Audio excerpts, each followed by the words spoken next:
Hi tears, வணக்கம். இன்றைக்கி நம்ம பார்க்க போகிறது செல்ஃப் க்ரூமிங் மேக்கப். என் ஃபேஸ் ரொம்ப டல்லாக இருந்ததுனால ஃபஸ்ட்டு நான் டோனர் வச்சு நம்ம கொஞ்சம் ஃப்ரெஷ்ஷப் ஆக்கிட்டேன். அதுக்கப்புறம் நார்மலாக நம்ம யூஸ் பண்ணக்கூடிய மாய்ஸ்சரைசிங் லோஷன், உங்கள்கிட்ட என்ன மாய்ஸ்சரைசிங் லோஷன் இருக்கோ அதை அப்ளை பண்ணுங்கள். அந்த மாதிரி தான் நானும் அப்ளை பண்ணிக்கிட்டேன். அதுக்கப்புறம் வந்து பார்த்திங்கன்னா கொஞ்சம் லாஸ்ட் டைமில் நம்ம ஸ்டூடெண்ட்ஸ்க்கு கொஞ்சம் கம்மி ரேட்டில் வந்து என்னென்ன ஃபவுண்டேஷன் இருக்குது அப்படின்னு பார்த்தேன். இன்சைட் நான் ஏற்கனவே யூஸ் பண்ணியிருக்கேன் அப்படின்றதுனால இன்சைடில் வாங்கி பார்க்கலாம். கன்சிலர் புதுசாக இருந்தது, சரி வாங்கி பார்க்கலாம் அப்படின்னு சொல்லிட்டு கன்சிலர் வாங்கினேன்.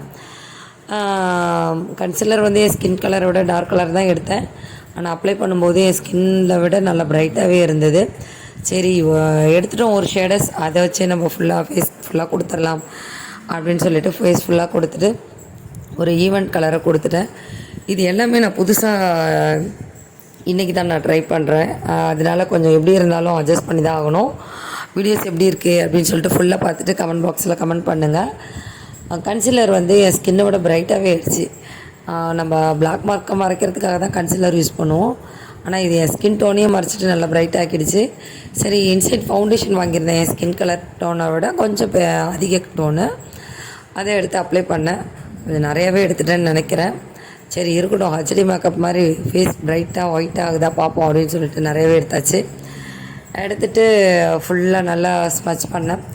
ஸ்மச் பண்ண பிறகு பார்த்திங்கன்னா ஓரளவுக்கு ஸ்கின் டோனோட ஒத்து போயிடுச்சு.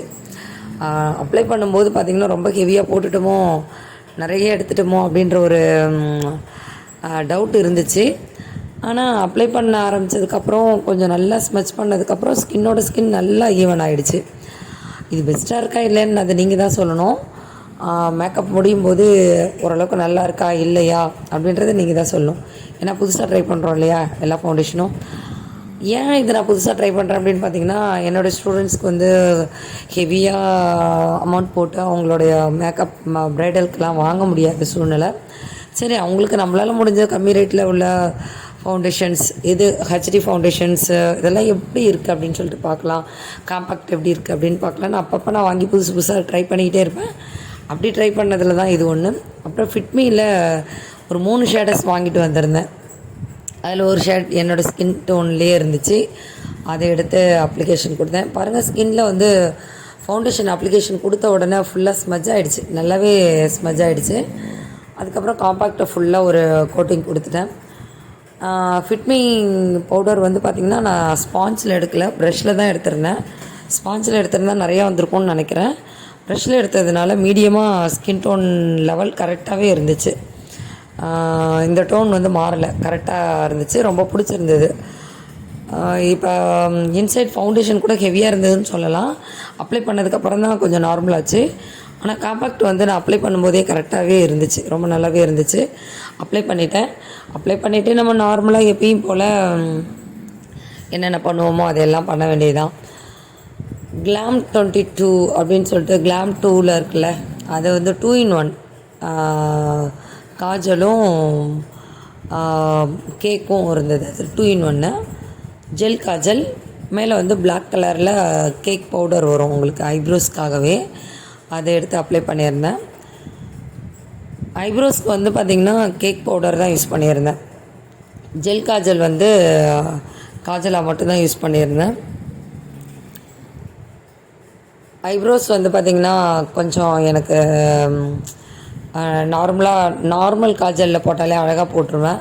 புதுசாக ப்ரெஷ்லலாம் வச்சு போடவும் கொஞ்சம் ஒரு பக்கம் அழகாக வந்துருச்சு, ஒரு பக்கம் கொஞ்சம் சொதப்பலாக தான் இருந்துச்சு.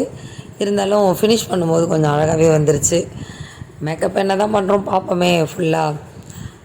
ஏன்னா நம்ம சும்மா தான் ட்ரை பண்ணுறோம் அப்படின்னு தான் ட்ரை பண்ணேன். ஆனால் வீடியோ நல்லா இருந்ததுனால அதை உங்கள் கூட ஷேர் பண்ணிக்கிறேன். என்னோடய ஸ்டூடெண்ட்ஸ்க்காக, ரெகுலர் ஸ்டூடெண்ட்ஸ்க்கு கிளாஸ் எடுத்துகிட்டே பண்ணதுனால கொஞ்சம் அங்கங்கே கட்டாகி இருக்கும்.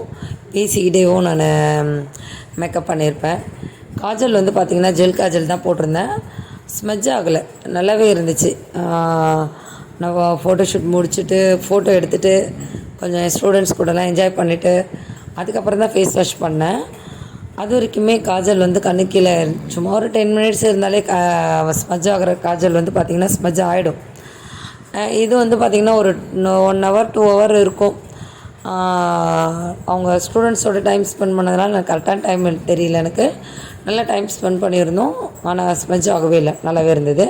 அதுக்கப்புறம் ஐலைனராக வந்து ஸ்கெட்ச் ஐலைனர் கொடுத்துருந்தேன். இதுவும் ரொம்ப கம்மி ப்ரைஸில் தான் வாங்கினேன். 120 தான் அந்த ஸ்கெட்ச் ஐலைனர், 120 தான். அதை அப்ளை பண்ணியிருந்தேன். அப்புறம் ஐஷேடோ கூட பார்த்திங்கன்னா உங்களுக்கு இந்த ஐஷேடோ ரொம்ப கம்மி அமௌண்ட்டில் தான் வாங்கினேன். 750 தான் வாங்கினேன். 750லே உங்களுக்கு எல்லா கலர்ஸும் இருந்தது. கிளிட்டரும் இருந்தது, மேட்டும் இருந்தது இந்த ஐஷேடோ. அதில் என்னோடய சாரீ கலரில் வந்து பார்த்திங்கன்னா கிளிட்டர் கலரே எடுத்துட்டேன். கிளிட்டர் கலரே எடுத்துகிட்டு, ஏன்னா நம்ம ஃபுல்லாக போட போகிறதில்ல இல்லையா, சும்மா ஐபால்ஸ்க்கு மட்டும் தானே வைக்க போகிறோம். அப்படின்றதுனால சாரீ கலர்லேயே இருக்கக்கூடிய கிளிட்டர் அதான் கலர்ஸ் எடுத்து அப்ளை பண்ணிட்டேன். அப்ளை பண்ணதுக்கப்புறம் ப்ரெஷ்ஷால் லைட்டாக ஒரு டச்சப் ஹைலைட் ஏரியாவுக்கும், அதுக்கப்புறம் ஐபால்ஸ் கிட்ட ஒரு ரவுண்ட் அப்பும் கொடுத்தோன்னா கொஞ்சம் ஃபினிஷிங் ஆகிடுச்சு. அதுக்கப்புறம் வந்து பார்த்திங்கன்னா ஐலேஷஸ்லேயே நமக்கு கம்மு இருந்தாலும் நம்ம கம்மு கொஞ்சம் தனியாக எடுத்து வைக்கும்போது தான் அது கொஞ்சம் லாங் ஸ்டேவாக இருக்குது. என்ன தான் ஒட்டும் அப்படின்ற நம்பிக்கையில் வச்சாலும் கொஞ்சம் நேரத்தில் அந்த ஐலேஷ் நவுந்து வந்துடுது, இல்லைன்னா எடுத்துகிட்டு வந்துடுது. அந்த மாதிரி இல்லாமல் இருக்கணும் அப்படின்னா நம்ம ஐலேஷ் கம்மு வச்சுட்டு வைக்கிறது தான் பெஸ்ட்டு. அப்படியே ஐலேஷ் கம் வைக்கும்போது நீங்கள் அதுலேயே நேராக அப்ளை பண்ணாமல் ப்ரஷ்ஷோடைய பேக் சைட் பகுதியோ இல்லை பின்னு ஹேர் பின் இருக்கும்ல அதனுடைய பகுதியோ எடுத்து வச்சுட்டு அதுக்கப்புறம் ஐலேஷ் வைங்க. ஃபினிஷிங்காக இருக்கும், வெளியெல்லாம் வராது, கண்ணில் மேலெல்லாம் வெளியெல்லாம் ஒட்டாது. கண்ணை மூடி திறக்கும்போது ஒவ்வொரு சமயம் ஒட்டிக்கும், அந்த மாதிரிலாம் ஒட்டாமல் அழகாக இருக்கும். ஓகேங்களா. நான் எப்பயுமே ஐலேஷ் வைக்கிறதுக்கு முன்னாடியே ஒரு டைம் ஐலைனர் வைப்பேன், ஐலேஷ் வச்சதுக்கப்புறம் ஒரு டைம் ஐலைனர் வைப்பேன். ஏன் அப்படின்னா ஐலேஷ் வைக்கிறதுக்கு முன்னாடியே ஒரு ஐலைனர் வச்சுட்டு ஐலேஷ் வைக்கிறோம். அப்போ வந்து பார்த்திங்கன்னா உங்களுக்கு ஐலேஷ் உறுத்துது. ஒவ்வொரு கஸ்டமர் வந்து எனக்கு வேணாம், எனக்கு பிடிக்கல, எனக்கு நார்மல் லுக்கே போதும் அப்படின்லாம் கேட்பாங்க உங்களுக்கு ப்ரைடலில். அப்போ என்ன பண்ணுவீங்க, அந்த ஐலேஷ் எடுக்க வேண்டிய சூழ்நிலை வரும்.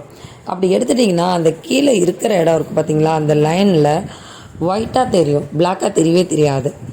அதுக்காக தான் நான் என்ன பண்ணுவேன்னா எப்பயுமே உள்ளார ஒரு ஐலைனர் வச்சுட்டு அதுக்கப்புறம் மேலே வந்து ஐலேஷ் வச்சுட்டு ஐலேஷ் வச்சதுக்கப்புறமும் ஒரு டைம் லைனர் கொடுத்துருவேன், 2 டைம் கொடுப்பேன்.